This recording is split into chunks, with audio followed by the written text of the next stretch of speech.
Hello, welcome along to an extra abs session. Today's focus is going to be kind of straight up and down abs with an element of twisting. We're going to start with a bit of kind of warming up for the middle, just a little bit, and then we'll get cracking. So just on your back, bent legs, feet on the floor, and we're going to start by just rocking your knees side to side. This is a good lower back loosener, just gets the core nice and warm and moving, lower back moving and everything like that. We're just going to do this for half a round. Then we're going to switch to hug the knees in, draw some circles, again just to help loosen up the back before we get going on the abs. And then we'll get cracking. But I tend to use this as my warm-up, okay? So I don't recommend that for everyone, but it's just what I do. Halfway there. So there's a halfway point, hug the knees in towards the chest, head back still, and just draw some circles. So just have all the pressure in your arms. Use your arms to draw the circles, legs nice and passive, and this will just sort of massage your SI joint region, which is where your spine meets your pelvis. Then after that, we're going to do 45 seconds around, 15 seconds off, 5 moves, 3 times through. So it's still our usual kind of 15 minutes. First move is going to be a cross crunch. So your legs are going to pretty much stay in this position. Hands gently supported the head, chin away from the chest. You're going to go opposite elbow to opposite knee. So you crunch up, across, pull, squeeze, hold, slowly back down, up across to the other side, pull, squeeze, hold, slowly back down. Try and follow my tempo. So I'm up, pause, squeeze, hold, slowly back down. Up, pause, squeeze, breathe out, slowly back down. Up, pause, squeeze, slowly back down. Then over to the other side. And again, if you notice my chin is staying away from my chest. I'm not pulling on my head at all. The nearer that chin goes towards the chest, the more likely you are to feel it in the neck. You shouldn't feel ab exercises in your neck. And again, your legs are up in the air like this if you want to. But if anyone's feeling it in their lower back or in the top of their hip flexors, feel free to drop your feet down on the floor. Again, these ab routines are with rest there, okay? Next up, back of the hands outside of the bum, arms nice and straight to help support the back a bit. And we're going to do leg raises like I'm doing at the moment. So do you notice this bend stays the same in my legs throughout the range of motion? They're not straightening and bending as I go. Let's go. Heels gently touch the floor, knees to chest, try and get those hips up into the air. And then have those hips touched down on your hands as gently as possible. Here's an option if anyone's feeling it in their back, the single leg extensions. But make sure your head is back. Then also another option on this one is if you are feeling it in your back, you can just have your heels nearer your bum like I'm doing now. As long as the bend stays the same throughout the range of motion, that's fine. Slightly more bend in the legs will take a bit of pressure off the core. But yeah, if not, just find a nice level of bend where you're feeling it in the abs, but not in the back. And just touch back down on the floor as gently as possible. Once those hips go up into the air, I want you to touch down on the floor as gently as possible. Next up, full sit-up with alternating twist. If you don't like doing full sit-ups, which is what I'm doing at the moment, you can stick with the move you did in the first round where it's just that crunch across the angle, either with legs on the floor or legs up in the air. If not, do the sit-ups like I'm doing. So the key to a sit-up is I don't mind if you personally need a bit more momentum getting up, but as long as you touch back down on the ground really nice and slow and carefully, that's absolutely great. You can do arms straight above your head to help kind of swing your arms a little bit to help get you up.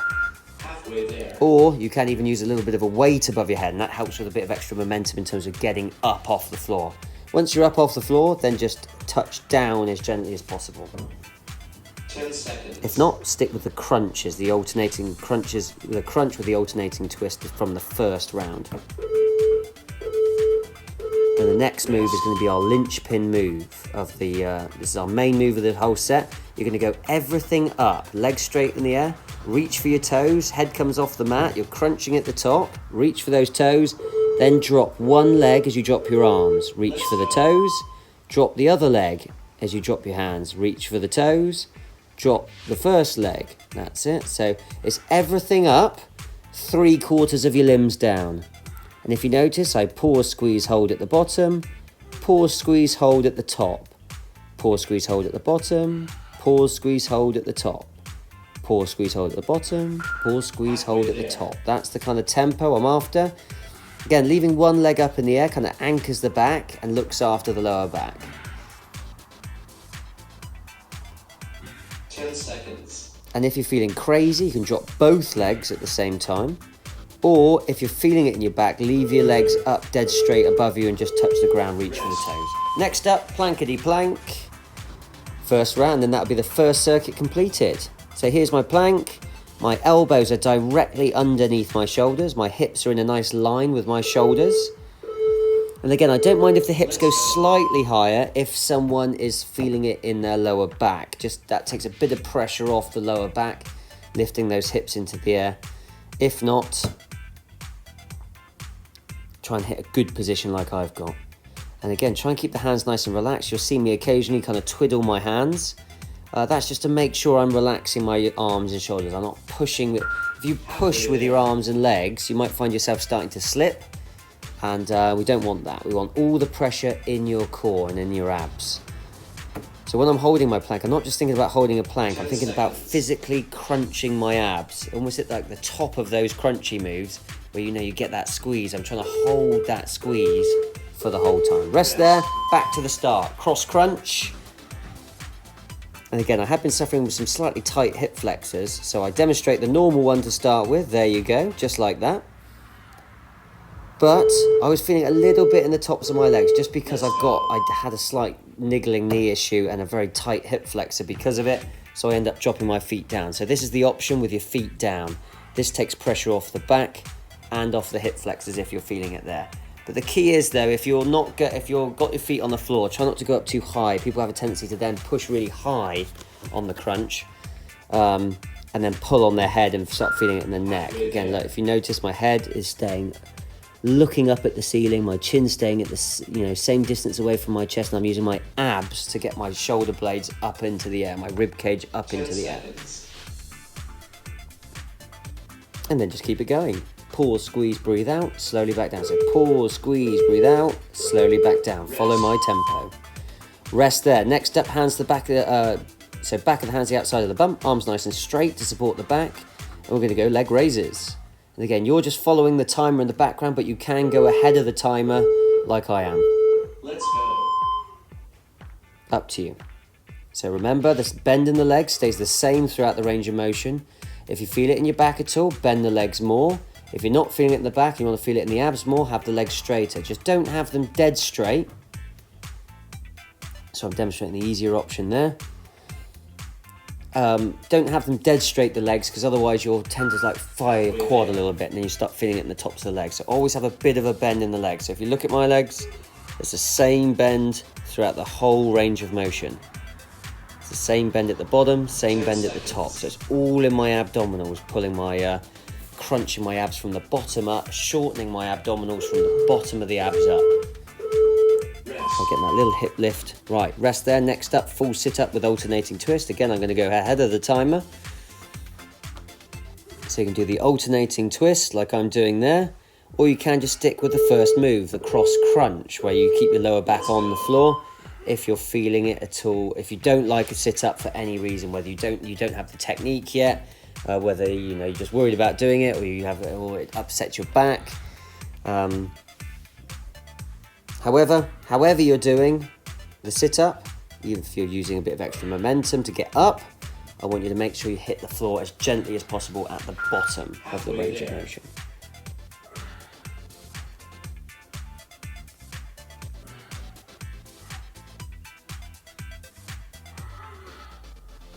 Ten seconds.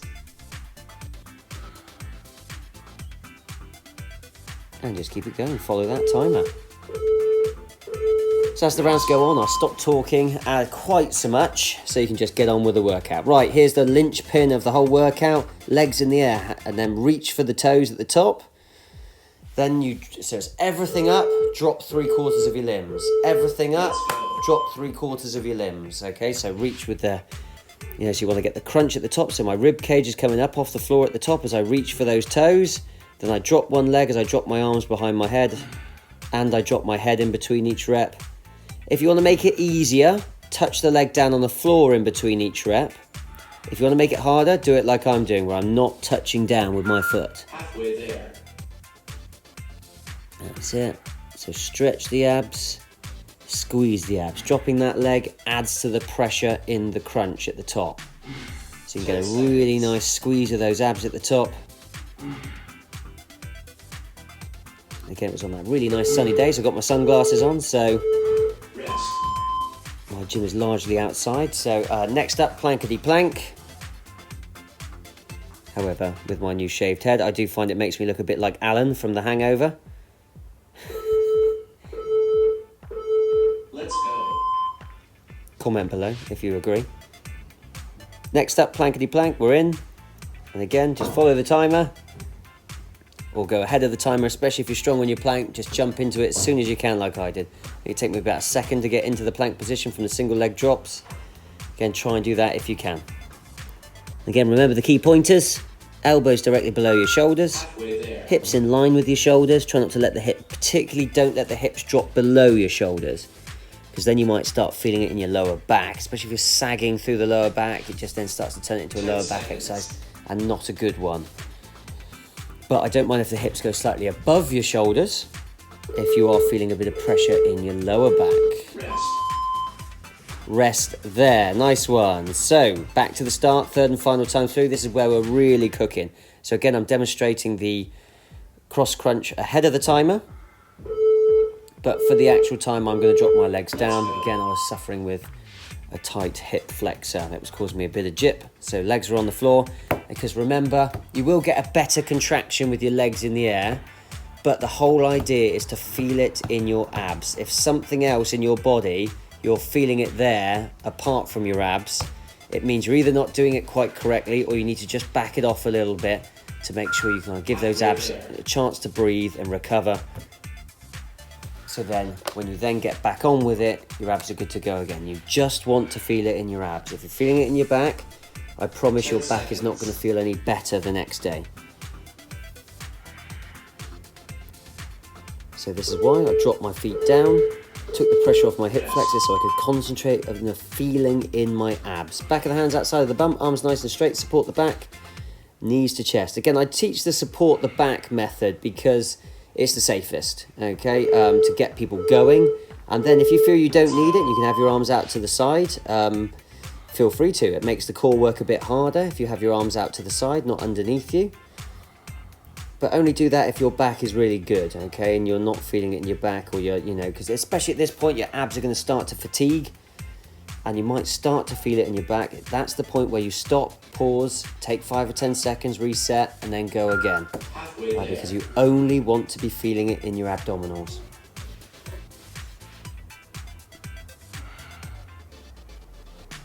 And just hang on in there. We're not far from the end now. It's the fourth last move, and we're almost at the end of this round.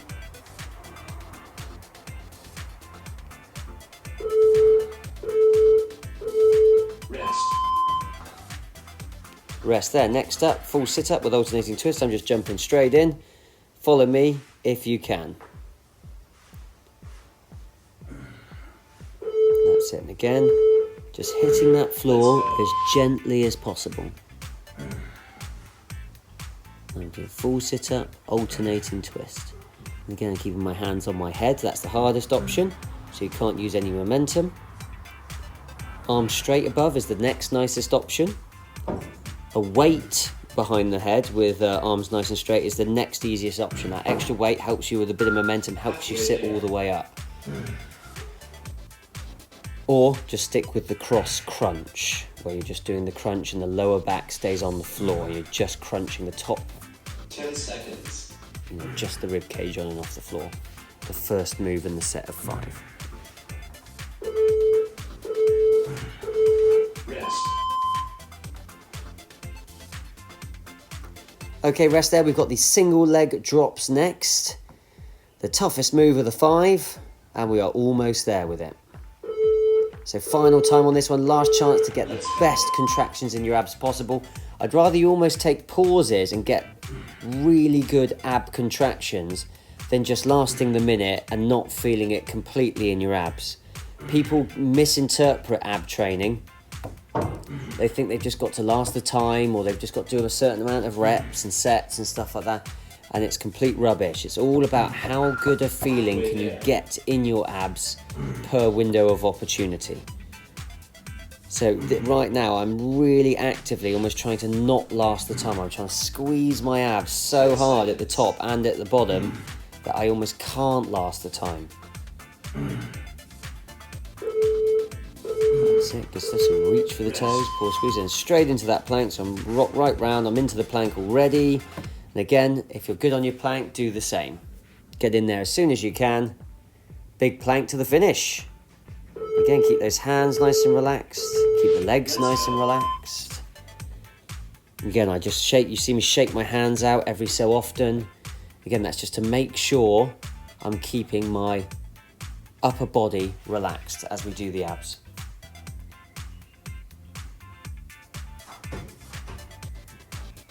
Because like I said, the tendency is to just try and last the time, and then people start pushing with their arms, they push with their legs just to survive the time, and again, that's not the goal. The goal is to feel it in the abs. As I approach the end of this round now, I'm actively trying to squeeze those abs as if I'm at the top of a crunch. I'm trying to squeeze my abs. I'm trying to pull the tummy button in, squeezing those abs to keep myself in the air. And imagine you're almost trying to not last the time. Rest there. We are done. We're going to sink straight into child's pose, which always feels quite nice after the plank. So my feet are together, knees are apart. I sit my bum back towards my heels, arms are straight above my head. Just sink back into child's pose for half a round. And then we'll go for a bit of a pencil stretch, and then we're done. But I hope you enjoyed that workout today. It's quite a tough set of ab moves. And again, if your abs don't ache after that set, don't take the rest. And then ask yourself, how hard are you contracting your abs in each ab move? Or are you just trying to last the time? Because you should be able to feel that. That should be nice and tough. Pencil stretch now. I'm on my back. Legs are nice and straight. Arms are straight and together. So legs together, arms together. Pulling myself nice and long and thin. Sucking in the tummy. Feel a nice big stretch through the abs. If you did enjoy that, subscribe to the channel. Check out some more videos. There's some nutrition, stretch, everything other. You know, loads of other videos. Drop me a comment in the section below to let me know what you would like to see from this channel. And apart from that, I hope you enjoyed it. See you next time.